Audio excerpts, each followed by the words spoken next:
لیکن یہ کہ امام مہدی کی حکومت قائم کرنے کے لیے کون لوگ آئیں گے؟ عرب جو ہیں وہ اندر سے کھوکھلے ہو چکے ہیں، عیاشی نے، دولت نے، پیسے نے، دولت، پیسہ، عیاشی، اس کی وجہ سے کھوکھلے ہو چکے ہیں۔ یہاں میں آپ کو دو حدیثیں سنانا چاہتا ہوں۔ سنن ابن ماجہ کی روایت ہے حضرت ابو ہریرہ سے رضی اللہ تعالی عنہ، قال قال رسول اللہ صلی اللہ علیہ وسلم اذا وقعت الملاحم بعث اللہ بعثا من الموالی ہم اکرم العرب فرسا واجودہ سلاحا یوید اللہ بہم الدین، رواہ ابن ماجہ عن ابی ہریرہ رضی اللہ تعالی عنہ۔ جب ملاحم کا دور شروع ہوگا تو اللہ تعالیٰ اٹھائے گا ایک لشکر یا لشکروں پر لشکر موالی میں سے۔ موالی کون ہے؟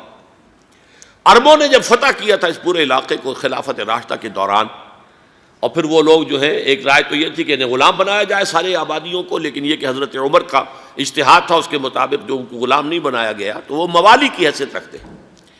عربوں میں دم نہیں ہے، موالی میں سے لشکر اٹھیں گے کہ جو در حقیقت حضرت مہدی کی حکومت کو قائم کریں گے۔ دوسری حدیث سنیے، عن عبداللہ ابن الحارث رضی اللہ تعالی عنہ، اور یہ ابن ماجہ کی روایت ہے، قال قال رسول اللہ صلی اللہ علیہ وسلم یخرج الناس من المشرق فیوطئون للمہدی یعنی سلطانہ، لشکر نکلیں گے، لوگ آئیں گے مشرق سے اور وہ حضرت مہدی کی حکومت کو جمائیں گے اور قائم کریں گے۔ اب ذرا نوٹ کیجئے کہ جزیرہ نماء عرب کے مشرق میں کون سے ملک ہیں؟ تین: ایران، افغانستان، پاکستان۔ یہ تین سالڈ مسلم ممالک، مسلم آبادی اکثریت۔ ویسے تو یہ کہ آگے ہندوستان میں 20 کروڑ مسلمان ہیں، لیکن وہ 20 کروڑ جو ہیں وہ تو 80 کروڑ کے اندر تحلیل ہو جاتے ہیں غیر مسلموں میں، لیکن یہاں جو معاملہ ہے یہ غالب اکثریت کا۔ ان میں سے ایران کا معاملہ جہاں تک ہے، نمبر 1 یہ کہ وہ شیعہ عقائد کے حصار میں بند ہے، اس سے ادھر ادھر ہونا اس کے لیے ممکن نہیں۔ حدیث میں یہ بھی آتا کہ اصفہان سے 70,000 یہودی دجال کا ساتھ دیں گے۔ لیکن بہرحال خراسان ایک صوبہ ہے افغانستان کا اس وقت بھی، شمال مشرقی کونے میں، مجھے امید ہے وہاں سے خیر کی، کیونکہ خراسان کا لفظ وہاں پہ شامل ہے، اور حضور کی حدیث میں بعد میں آپ کو سناؤں گا کہ خراسان سے فوجیں چلیں گی جو یروشلم کو دوبارہ حاصل کریں گی، فتح کریں گی۔ جیسے پہلے یروشلم کھویا عربوں نے تھا، دوبارہ حاصل کیا تھا کرد نے، کرد خون صلاح الدین ایوبی رحمۃ اللہ علیہ، ایسے اب پھر عربوں نے کھویا ہے، لیکن لینے والے خراسان سے لشکر آئیں گے۔ یخرج من خراسان رایات سود لا یردھا شیء حتی تنصب بإیلیا، خراسان کے علاقے سے کالے علم لے کر لشکر چلیں گے جن کے رخ کو کوئی موڑ نہیں سکے گا جب تک کہ وہ جا کر یروشلم میں نصب نہ ہو جائے۔ اس کے بعد نام آتا ہے پاکستان کا۔ یہ ہے میری اور آپ کی داستان، اور یہ ہے سبب جس کی وجہ سے کہ میں آپ سے یہ گفتگو کر رہا ہوں۔ اصل میں تو کس لیے؟ محض ایک علمی استفادہ، محض اپنی بات آراء کو ظاہر کرنے کا شوق نہیں، بلکہ یہ کہ اپنی ذمہ داری ہم پہچانیں کہ ہم کس مقام پر کھڑے ہیں۔ دیکھیے، اس پاکستان کے بارے میں یا ہندوستان کے بارے میں علامہ اقبال نے کہا تھا اپنے ترانہ ملی میں، میرے عرب کو آئی ٹھنڈی ہوا جہاں سے، میرا وطن وہی ہے، میرا وطن وہی ہے۔ اور مجھے بتایا گیا کہ سنن ابی داؤد میں یہ روایت موجود ہے کہ حضور نے فرمایا کہ ہندوستان کی طرف سے مجھے ٹھنڈی ہوا آتی ہے، اگرچہ مجھے وہ حدیث ابھی نہیں ملی ہے، لیکن حزب التحریر کا ایک کارڈ مجھے ملا تھا، تو اس میں اس حدیث کا اور اس میں ابو داؤد کا روایت کا حوالہ موجود تھا۔ لیکن میں جو چیز آپ کو بتا چکا ہوں وہ یہ کہ الف ثانی کا پورا تجدیدی کارنامہ اس ہندوستان کی سرزمین میں ہوا۔ مجدد الف ثانی شیخ احمد سرندی، شاہ ولی اللہ دہلوی، سید احمد بریلوی، وہ تو ہمارے پاکستان میں آ کر جو ہے ان کا خون جذب ہوا ارض پاکستان میں۔ پھر شیخ الہند مولانا محمود حسن۔ تحریک خلافت چلی تو صرف ہندوستان میں چلی اور کہیں نہیں چلی۔ آزادی کی تحریک چلی پوری دنیا میں، وہ نیشنلزم کی بنیاد پر چلی، ملے نیشنلزم، عرب نیشنلزم، ترک نیشنلزم۔ ہمارے ہاں چلی تو اسلام کے نام پر، پاکستان کا مطلب کیا؟ لا الہ الا اللہ۔ پھر پاکستان قائم ہوا معجزے کے طور پر، بلکہ نازل ہوا ہے لیلۃ القدر میں، انا انزلناہ فی لیلۃ القدر، جیسے قرآن نازل ہوا لیلۃ القدر میں، یہ پاکستان بھی نازل ہوا لیلۃ القدر میں۔ اس کا برقرار رہنا ابھی تک معجزہ ہے۔ ہندو یہ سمجھتا تھا، کانگریس سمجھتی تھی کہ جھٹپٹ ختم ہو جائے گا۔ پھر یہ کہ اس کا قرارداد مقاصد کا پاس ہو جانا، مزید بھی اور اضافی دفعات دستور میں آ جانا، اب کمرشل انٹرسٹ کو ربا قرار دے کر حرام قرار دینا، یہ سارے لینڈ مارکس ہیں کہ جو اشارہ کر رہے ہیں کسی چیز کی طرف، معاملہ کدھر جا رہا ہے۔ پھر یہ کہ یہ جو 14ویں صدی کے مجدد تھے شیخ الہند، اس کے بعد سے کچھ ایسی شخصیتیں عظیم پیدا ہوئی ہیں ہند میں، جن کو میں سمجھتا ہوں کہ 14ویں صدی کے مجدد اور 15ویں صدی کے مجدد کے درمیان، یہ 15ویں صدی کے مجدد کی راہ کو سیدھا کرنے والے، جیسے کہ حضرت یحییٰ نے کہا تھا میں تو آنے والے کا راستہ سیدھا کر رہا ہوں حضرت عیسیٰ کے لیے، ایسے ہی 15ویں صدی کے لیے امام مہدی کے لیے راستہ صاف کرنے والے سب سے پہلے علامہ اقبال، جنہوں نے اسلام کا تصور دین کی حیثیت سے دوبارہ زندہ کیا ہے، ورنہ اسلام ایک مذہب کی شکل اختیار کر چکا تھا۔ پھر مولانا مودودی، مولانا ابوالکلام آزاد حکومت الہیہ کے نعرے کے ساتھ میدان میں آئے۔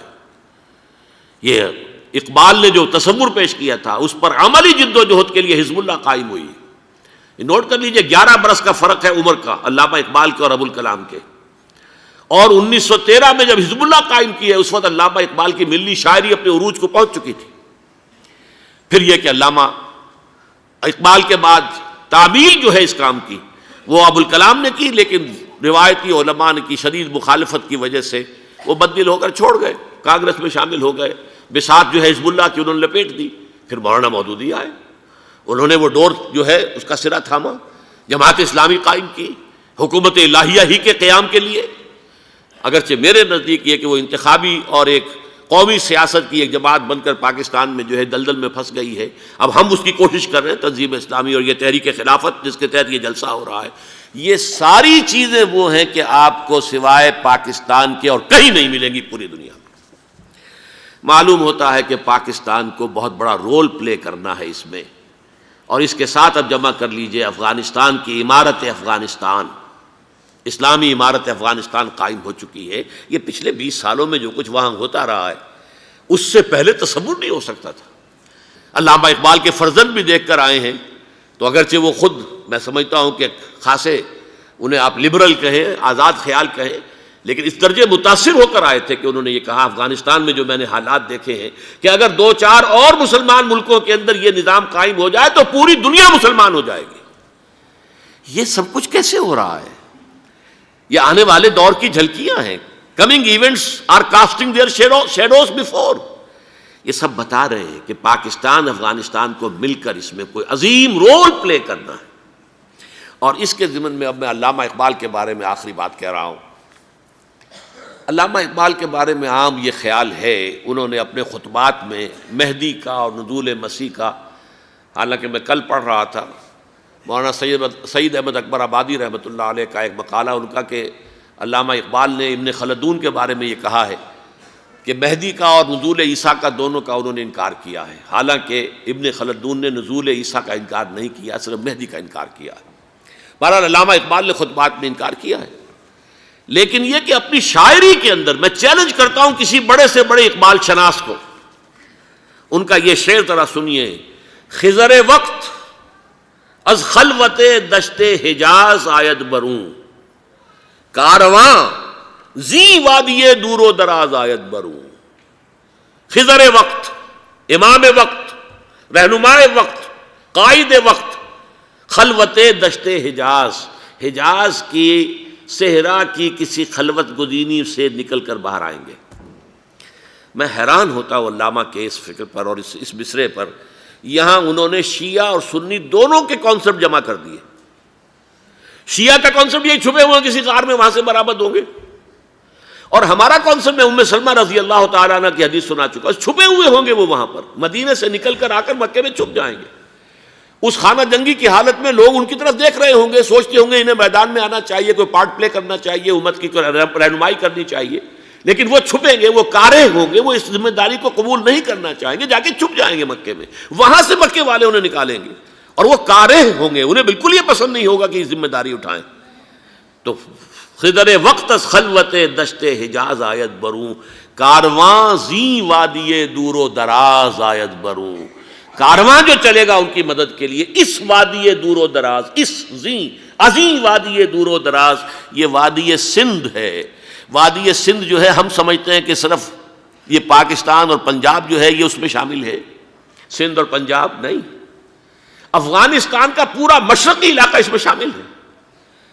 جیسے دریائے جہلم سندھ میں جا رہا ہے، جیسے دریائے گلگت سندھ میں آ کر ملتا ہے، جیسے دریائے چناب اور راوی اور جہلم اور یہ سب جا رہے ہیں اور آ رہے ہیں، اسی طرح دریائے کابل کہاں سے آ رہا ہے، دریائے گومل کہاں سے آ رہا ہے، ٹوچی کہاں سے آ رہا ہے، یہ سارا جو ہے ڈرین جو ہو رہا ہے، ایسٹرن جو ہے پارٹ آف افغانستان، یہ سب وادی ہے۔ اس وادی کے یہ دو حصے ہیں، ایک حصہ جو ہے یہ ادھر پاکستان میں ہے اور اسی وادی کا دوسرا حصہ جو ہے وہ افغانستان میں ہے۔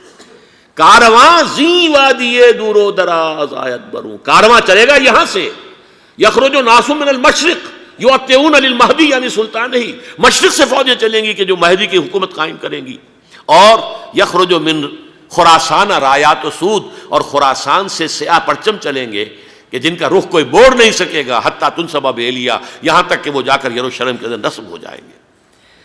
حضرات، میں ایک میری گفتگو کا حصہ باقی تھا لیکن میں اسے چھوڑ رہا ہوں، اس لیے کہ گلوبلائزیشن جو اس کی ہوگی، جو خلافت علی منہاج النبوہ کی تجرید کامل حضرت مہدی کے ہاتھوں عرب میں ہوگی، اس سے پہلے اس کے لیے محنت، کوشش، جد و جہد پاکستان اور افغانستان میں ہو چکی ہوگی جو اسے سپورٹ کرے گی اور وہاں جا کر حکومت قائم کرے گی۔